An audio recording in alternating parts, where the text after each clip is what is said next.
The first shipment of gas from the multi-billion kina liquefied natural gas project will soon be exported from the shores of Papa and Lealea villages west of Port Moresby. The developer SO Highlands and the government have high expectations of the shipments, which will generate millions of kina for the country. However, the local people living along the coastline where the LNG plant site is located are concerned about some of the empty promises they have heard and immediate effects they are experiencing. MTV's Quinton Alomp with tonight's special report. Situated about 20 kilometers northwest of Port Moresby is this LNG processing plant site. This processing plant lease area occupies 2,600 hectares of land and sea and is the biggest investment sitting on the land of Papa and Lealea villages. Production has commenced and ships are betting at the 2.4 kilometer long marine jetty, loading the liquefied gas for shipment to international markets. While this is going on, the local people are starting to experience changes in the normal way of living. We spoke to this man from East Sepik. He is married to a local woman and has been living a few hundred meters from the perimeter security fence. He told us that the sound and flames coming from the burning gas is too noisy and has increased the surrounding temperatures, causing the environment to become too hot. Flame also happy one time so go big plate. I'm also black plus smoke too so come outside lemete.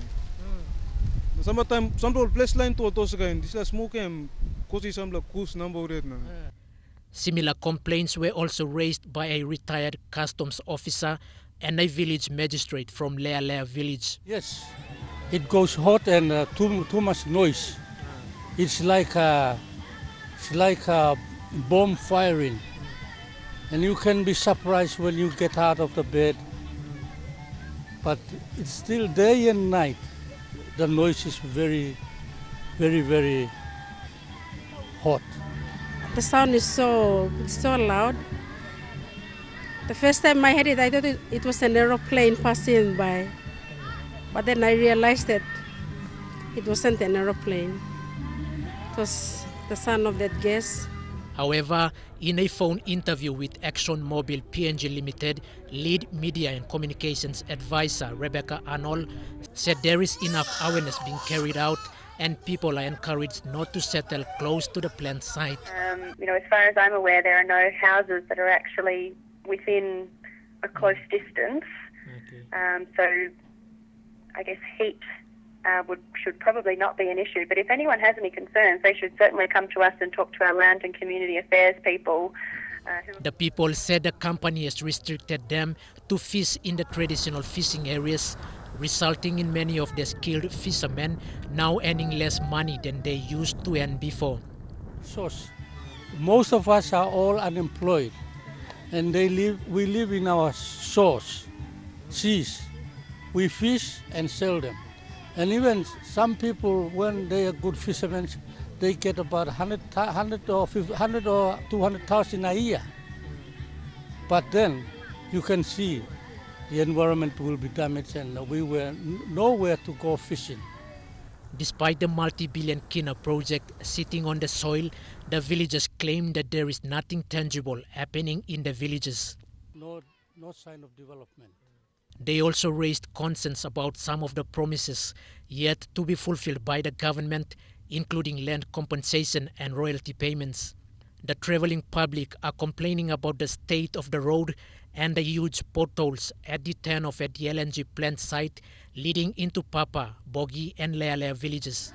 As a landowner here, I thought with the establishment of this LNG plant site just next to us, we thought that was the first thing, the LNG as part of the development program. We thought our road was going to be the first to be fixed. But since it has been set up, nothing has been done. Even we raised our concern, what they tell us it's the national government road. The company said the road into these villages is the responsibility of the government. We have done some work to support the local councillors in the area with some engineering work so that they could go and look at how they could upgrade that road, but the road is the responsibility of the government. They are also concerned about the increasing social problems in the communities. People's attitude in alcohol consumption and marriage problems has changed. Even right now, our social problems has increased. We have noticed that young boys and even young girls already drinking, and like marriage problems, it's a big issue now in the village. We have broken marriages due to the LNG. A few kilometers west of Lea is Kido village. Situated inside the Red Scar Bay, people from Kido are also feeling the impact of social and environmental problems. Though this village is a few hundred meters outside the LNG impact zone, the villagers said since the beginning of this month, they start to see dead fish floating on the sea. The cause of this is still unknown, but the company said Kido village is far and their activities will not affect them. The flare is a very, very long way from Kido. It's not near the water's edge. It's very far away from the water's edge, and Kido is very far away from the LNG plant. We are not in a buffer zone, although we are only within that area. But we have been excluded in a buffer zone. The strong easterly wind, locally known as Laura Bada, is blowing the fumes from the burning gas towards the village.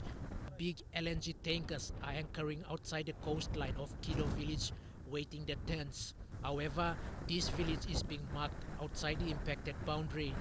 Though they are eligible to benefit from the royalties of the underwater pipeline, they are concerned that in future they may fall victims of gas fumes and oil spills from the ships. The LNG export will soon be leaving the source of these coastal villages, and in return, billions of kina will be generated for the country.